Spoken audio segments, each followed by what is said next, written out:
Hello students, N के मित्तर law class में आपका स्वागत है। आज हम यहाँ पर मोस्ट इम्पॉर्टेंट एमसीक्यूज़ लेकर आए हैं सेल्स ऑफ गुड्स एक्ट से रिलेटेड, जो ज़्यादातर प्रीवियस ईयर के क्वेश्चन पेपर में आ चुके हैं। पहला क्वेश्चन आता है goods is defined in the section of sale of goods act.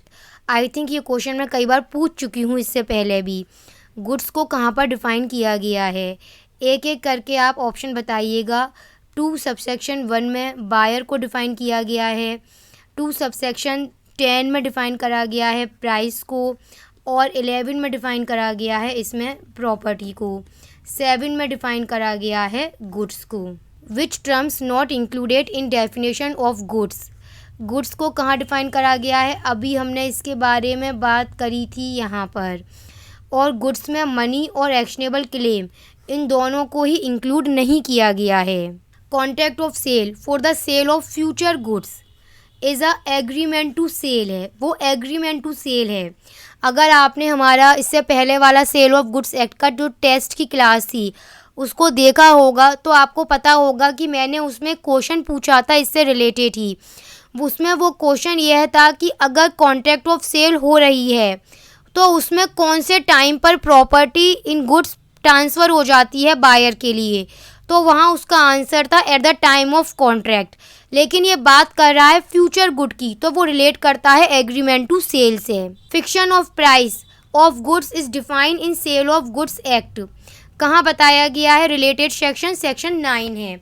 इस सेक्शन में यह बताया गया है कि जो पार्टीज़ हैं उनके द्वारा प्राइस को फिक्स किया जा सकता है, या तो वो आपस में कॉन्ट्रैक्ट कर सकती हैं बाय मैनर, या जिस तरह का उनका बिजनेस डील होता है उसके आधार पर पार्टीज प्राइस तय कर सकती हैं।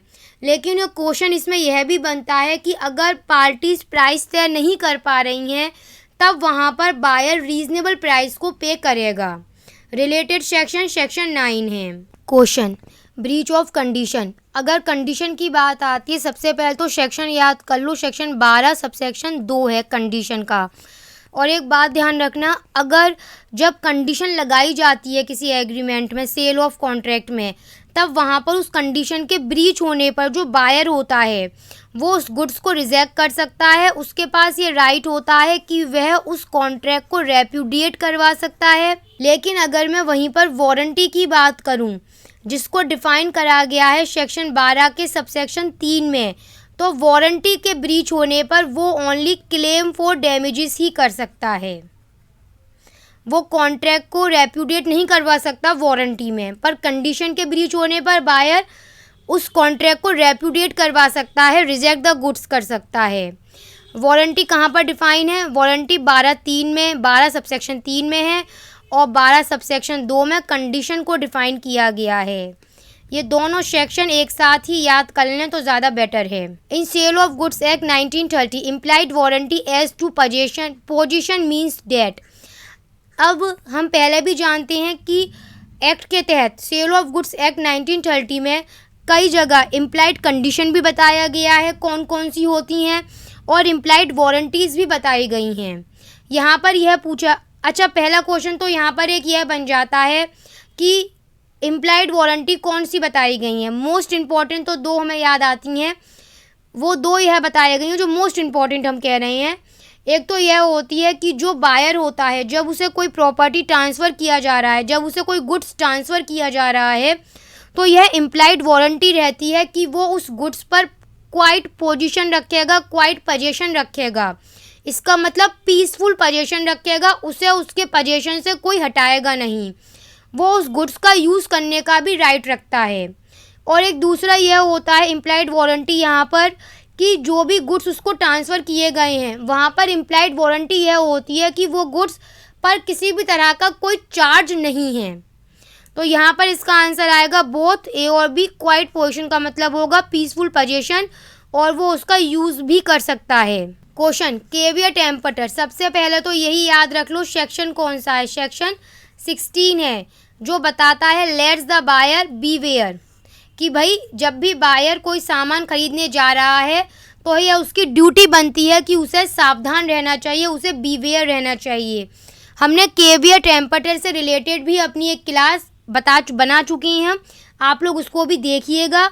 मैंने उसमें यह भी बताया है कि जनरल स्पीकिंग तो बायर की ही रेस्पॉन्सिबिलिटी बनती है कि वह जो भी गुड्स खरीदता है सही तरीके से सावधानी से खरीदे, लेकिन कुछ एक्सेप्शन भी हैं जिनमें यह रेस्पॉन्सिबिलिटी सेलर की बन जाती है कि वो सही तरीके से सामान को बायर तक ट्रांसफ़र करे। Sale of goods act, unpaid seller को बाकायदा डिफाइन करा गया है सेक्शन 45 के तहत। अनपेड सेलर के पास 3 राइट होते हैं। पहला राइट होता है राइट ऑफ लीन, दूसरा राइट होता है स्टॉपेज इन ट्रांजिट, तीसरा राइट होता है रीसेल द गुड्स। ये तीनों राइट उस अनपेड सेलर के पास होते हैं। अनपेड सेलर को डिफाइन किया गया है सेक्शन 45 में।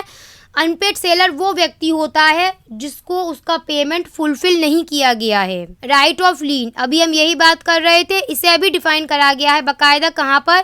सेक्शन 47 के सबसेक्शन 1 में इसको डिफाइन किया गया है।